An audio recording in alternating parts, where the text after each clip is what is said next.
And we are live. Hey guys, this is Ruben from Dubb's podcast, Connection Loop. I'm here with Jahmaal. Jahmaal, what's going on, man? What's the latest? I need a quick bio from you, and then let's just get into this topic. Quick. Oh man, I'm being taken by surprise Oh, here. yeah. Latest greatest. Of course, I work as a global lead at an anti-human trafficking agency called International Justice Mission.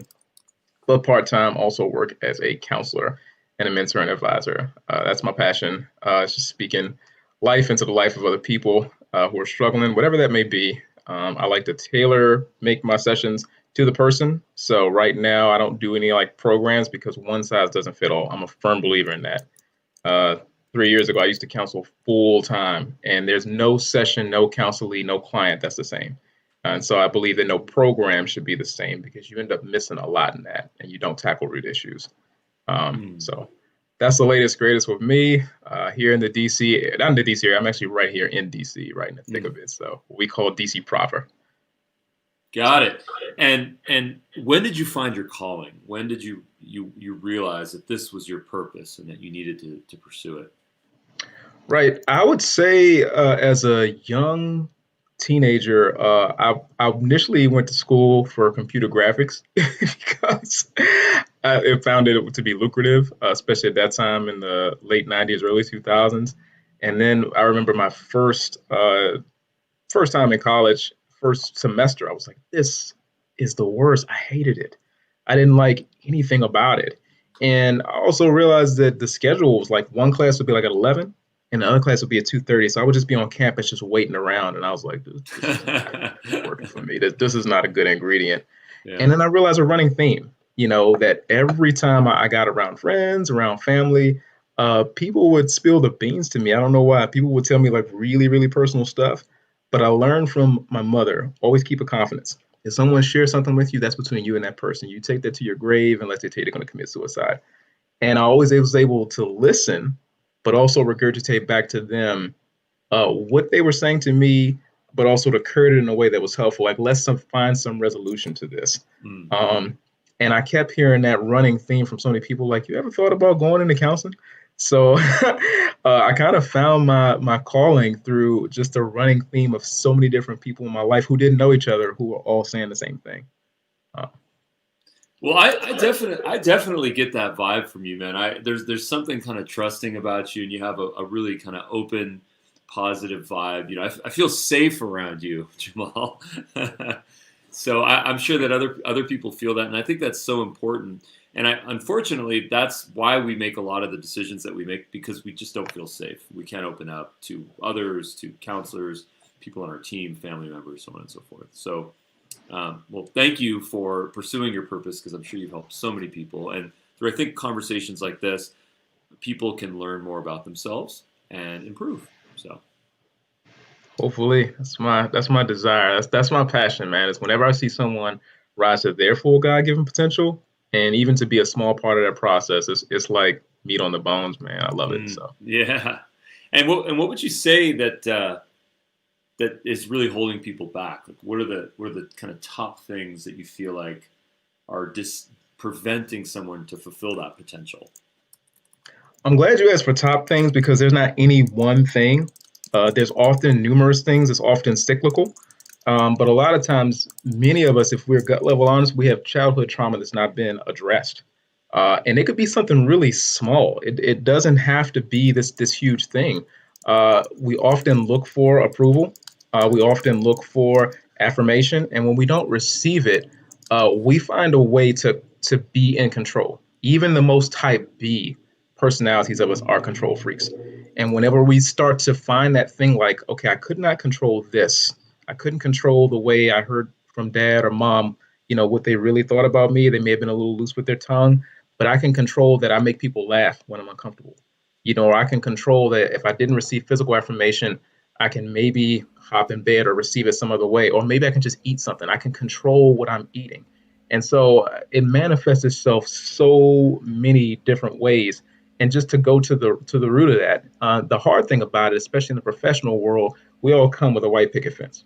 We're supposed to. We're professionals. You don't come spilling the beans to everybody because you want to be discreet. but you have to find that safe place where you can kind of break down those things, because even those habits make their way into our profession. They make their way into our work habits. They make their way into the way we build relationships. And anything that's unhealthy, any foundation you build on long enough, you'll continue to build on until you come with a sort of mental leaning tower of Pisa, if I can dub that as a comment. So, That makes total sense to me. And what would you say? What are some of the ways that you have evolved? I can't imagine how much you've learned in this process about people. How much are you able to take and apply that to your own growth? well, I would say anybody, and if any counselor is watching this, if you're in that profession, or you're even in that space, be self-aware. I'll probably be doing a post about it in a couple of weeks to any coaches or counselors on the platform. Never wear the white picket fence yourself, you know, and know your own shortcomings, misgivings, and imperfections. And I have plenty. One thing that I did a post a couple of weeks ago is called "Are We Dying to Relate so much so that we're lying to relate?" And I remember being young, so full of shame and guilt because I had this deep fear of rejection that when I was in a conversation, I would just lie. People would say, "Hey, have you ever heard this?" I'm like, "Oh yeah, I heard of that." Knowing I never even heard of it. It never even occurred to me what they're talking about, whatever that thing is. And I just remember, like, if they knew that I didn't know, maybe they'll go away from me like other people did. And so I had to learn to accept myself and be comfortable in my own skin and hold a conversation with anyone and just tell my truth. Even if that truth is not fancy to you, even if it's not some big grand thing that I want to make it up to be, it's my truth. And I don't ever have to go back to make up for anything when I've told my truth. I can tell my truth and leave the consequences to God. So Hmm. that has been a huge part of my journey. Like, people, shame and guilt has a way of controlling us, even from the way our own voice sounds. It's like maybe someone doesn't like the way I sound, so let me change my voice. Let me kind of match pitch with another person. And it took me a while to kind of get free of just the grain of that, and not to worry and be controlled about what other people think or what they perceive, because I don't live inside anybody's head. Ultimately, I don't really know what they're thinking. And so I can't lose any sleep over that. That's been a big part of my journey and a big part of my learning throughout this process, and working with so many, just to sit and listen to them and see, like, what is the root of that thing. Even the toughest and the gruffest, it's like a lot of times that's a real facade. It's like, what's really going on beneath the surface. When we don't feel love, we'll throw up any sort of any veneer to protect ourselves. And everybody, it's in us to want to be protected. I go hiking a lot. If I see a coil of snake, and I haven't here on the East Coast, thank God. When I was in Kentucky, you see those a lot. You just automatically capitulate. It's just human nature. Your mind tells you, go into protect mode. And so we have to find healthy, honest ways, not to protect ourselves, but to navigate through life. And it's a journey. And what would you say? I really resonated with that. What would you say that people are suffering from right now when they can't be honest with themselves? When they're in that situation, and when someone asks them, "Hey, have you heard of this?" and they say, "Yeah, I've heard of that." Uh, what what's the resolve here? Well, to answer your first question and go back, the biggest thing is a fear of rejection. If they knew I did not know, or they knew I wasn't keen on some aspect of whatever they're asking me about, they would not love or like me. That is right there at the core of that. And I'm losing this relationship. I'm losing this connection. I'm losing whatever this thing is that I have. And the resolve to that really is growing in confidence in who you are, and knowing what you need. You know, the funny thing about childhood trauma is that our moms and our dads are the ones who affirm that thing in us of, like, you ever seen a healthy child that's got a healthy relationship with their parents? And they have needs, because everybody does, but they're not needy, you know. And when you're needy, you're just thirsty, and you come kind of with you approach relationships with a vulnerability. And when you have that vulnerability, you protect yourself. And a lot of the ways we protect ourselves is dishonesty. It's just a lot easier. And so to resolve that is growing in confidence of having everything you need, maybe tackling and getting to the bottom of those issues and those key moments in the journey that were missed. And then also saying to yourself, prayer and meditation is huge, in the journey, but also people around you who can affirm who you are that want nothing from you. Because a lot of times people can affirm something in you if they want something from you and exploit that vulnerability in you. Yeah. You have to guard against that, and we all have to. And when you grow in that confidence and you realize, like, I really don't need a whole lot from a whole lot of people, you're willing to be everything you are and everything you're not. Right. Well, I think that the topic of affirmation, I think, is such an interesting one because we want to be seen, we want to be heard. Mm-hmm. If we've lacked affirmation in our lives, maybe, especially during childhood, we spend a lifetime trying to seek that. And on the journey to seek that affirmation, the terrible choices that we might make, the risks that we should have avoided, the hurt that we should have avoided. I think to a certain extent, some of that is healthy, and that is a part of the growth process. But the need for affirmation is both a human necessity and, I think, a potent drug. That's a good way of putting it. It's really good. you know so I actually really appreciate the way that you articulated that. And then for folks that are in business and entrepreneurs, small business folks, people that are in the hustle in a work environment, there's that need for affirmation from team members, from the boss, from other constituents. What are some recommendations that you might give to people in the business world, that can just maybe find a little bit more balance with respect to this? Also, have a life outside of work. Sometimes you'll find in the entrepreneur space is that because you're juggling so much and you play so many roles that you normally wouldn't play, uh, it's hard to have a life balance outside of that. Have something that you love to do. Have people that you love to be around that don't have anything to do with work. And if you are in that space, even though entrepreneurs may have a supervisor or a manager, be able to sit and talk and have real conversations with them. I'm very thankful. I still work in the professional world. I have an amazing manager where we just get really real and really raw with one another. She's a brilliant woman, brilliant. But I'm thankful that even there are times where there was a time like maybe 7 months ago where I was just like, I was busting my tail 9 months ago. And I just felt like no one saw or heard it. And I was like, what's going on? And I had to go back to my why. Why did you start this? Why did you come here? Why did you want to be here? The why is what is the thing that wakes us up in the morning. And a lot of times when we're working and we're really grinding, we lose our why. Always go back to why, because that's going to be the thing when you're not feeling it and you're not feeling firm and you're like, man, I'm ready to peace out of here. That's going to be the why that carries you through. And a lot of times, if that why may change or that why may not be there anymore, it may be a sign that it's time to jump ship, but you want to use wisdom in that. I hope that answers your question. Well, it does, but of course, it brings up a new question. Okay, let's go for it. Which is finding your why. What was that process like for you? Because I think that is one of the most difficult things to do. For some people, they get it at a very young age. You read about some famous filmmakers that have Cameron Crowe, Spielberg. These guys were directing movies when they were 13 years old. For others, they go through evolutions. You studied design, went through, so many different pivots in your life. And because of the things that were presented to you, you responded to that. And then, here you are in your purpose. My question for you is, how can you guide people to find their purpose, to find their why? I love that question. And I love the way you put it and how you made it so holistic. Because for people, everyone out there is not a Spielberg. Everyone didn't know what they want to do since they were 13. I initially thought I wanted to be a prosecuting attorney.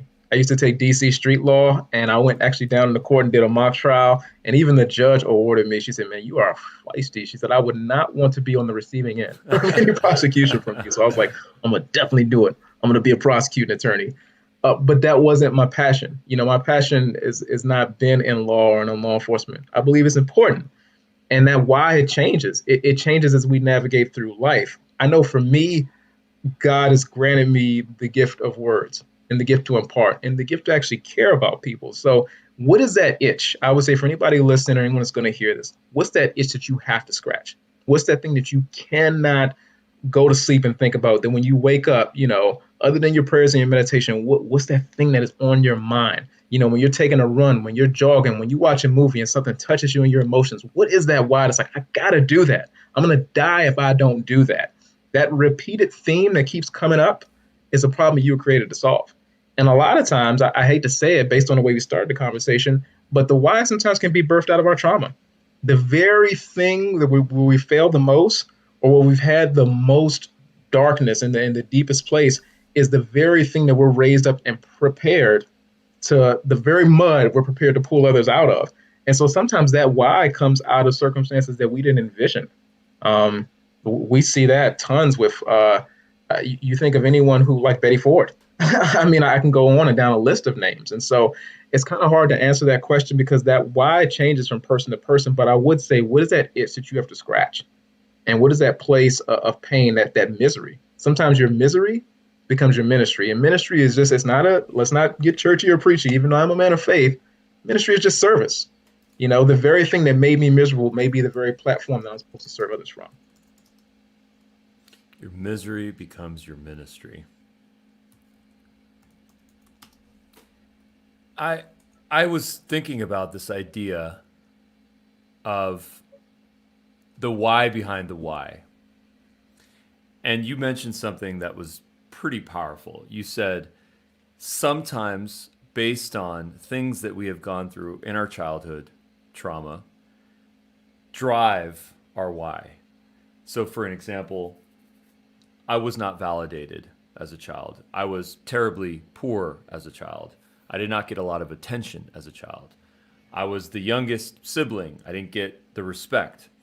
And then, of course, you go through your life journey and you say, I want X because I want to fill out that hole in my heart, that void that I might have. And my question to you on this topic is, how do you know that the why behind your why is not the right why and that it's ultimately going to hurt you? Because you're seeking the wrong things, like validation, like affirmation, like fulfilling greed. That's a great question. I would say it'll reveal itself in the trail that it leaves. Does it leave a trail of success, one of joy, one of fulfillment, or one of pain? And that's not just pain for you, but pain for others. Whenever we're actually filling a void in a way that we weren't meant to, we're acting selfishly. And when we are living selfishly, it affects others. Our selfishness never runs in a bubble. And so you'll know because that void will actually get deeper and deeper and deeper. Just like a person, it could be just because we do control things in different ways. Say a person who eats whenever they're emotionally distressed. Well, you'll know when you maybe have diabetes or hepatitis or different things like that occur in your body. Like, me doing this is actually not healthy for myself or other people around me. When you're fulfilling that why and it's a good thing, you'll see it in yourself and the people around you. I love the way that you said that. It leaves a trace. It leaves a trace. Mm-hmm. That's exactly right. That's so poignant here. If we're on a path that is not the correct path for us, and that's maybe destructive, and the outcome of that, the repercussions of that, is going to be destruction. And if we don't have the idea and we don't have the wisdom or the insight or the introspection or self-realization to figure that out, that's a problem, and that's a wake-up call. Obesity, it's not always an example, but it is an example. It's the quote unquote, it's the fat cat, that dies from diabetes. It's a sad thing, right? All of us have those weaknesses and those desires that we want to fulfill that are ultimately hurting us. And I think that through introspection and through, as the way that you put it, prayer and meditation, that's how we get to the deepest state of our identity, which is one of the hardest things to do, I gotta say. It's a journey. It's not a sprint. It's a journey. It's not a sprint. That's it. And there are people out there that are trying to sprint marathons. And I see that a lot. I see them trying to reinvent themselves. You see this a lot with entrepreneurship. Entrepreneurship is sprinting marathons because you have a finite amount of resources, finite amount of capital. The more failures that you have, the harder it is, less people believe in you, maybe the less doors that are open. and you need to persevere. And I think that that idea of persevering for purpose is what I sense, Jahmaal, from you. And gratitude and appreciation, man. It goes back. I'm getting a lot just from what you're talking about, especially in the entrepreneurial world. You look on the testimonies on LinkedIn or any professional platform, the ones who quote unquote made it or are making it are just those who didn't give up. And I Mm. love when they share their failures. I was always told read autobiographies, and I'm like, for what? It's like so that you can actually see a person's journey. Like any of us, I mean, you're a man's man. You love sports. You come home Sunday at 7 o'clock. You've been out all day. You're like, gosh, I missed the game. So you go on ESPN. You're watching what? 7 minutes of highlights. That football game was 3.5 hours. You didn't see people getting towed off. You didn't see the injuries. You didn't see all the flags except maybe the one that they showed during the highlights. It's so much that happens in those 3.5 hours. And we Yeah. love the highlights of life. I love them. We love the YouTube videos that are like 5 minutes. We don't want to sit for the 45-minute ones where the person actually talks about all the highs and the lows, the hills and the valleys. And that's a part of the process. It shapes us, it molds us. And so those entrepreneurs and even you think about the Tyler Perry's, the man was living in his car. It's like no one had this perfect, white picket fence and yellow brick road to success. But those are the things that impart to us the authority to share wisdom with other people. I don't want to hear from anybody who hasn't really been through it, and anyone who hasn't gone through any loss. It's like you're telling me something you read from a Hallmark card, but what authority do your words really have? Mm. So good, man. So where can we learn more about you on social channels, website, LinkedIn? Yeah, easiest place to find me right now is LinkedIn. That's where I'm the most active. I am just getting involved in the social media world, y'all. I'm just getting on Twitter like today, literally. I'm being honest. I'm not going to lie to kick it. Just getting on Instagram. So you can find me there soon. But today you can find me on LinkedIn. I'm the only Jahmaal Marshall on LinkedIn I found. So really easy to find. And you'll usually see me walking through the woods or downtown DC somewhere. Nice, man. Just and sharing and imparting wisdom as it comes to me. Amazing, Jahmaal. Well, thank you so much for the time. Jahmaal with an H and two A's, Marshall, with two L's. That's me. Thanks, Jahmaal. Appreciate you, man. Thank you. Be well.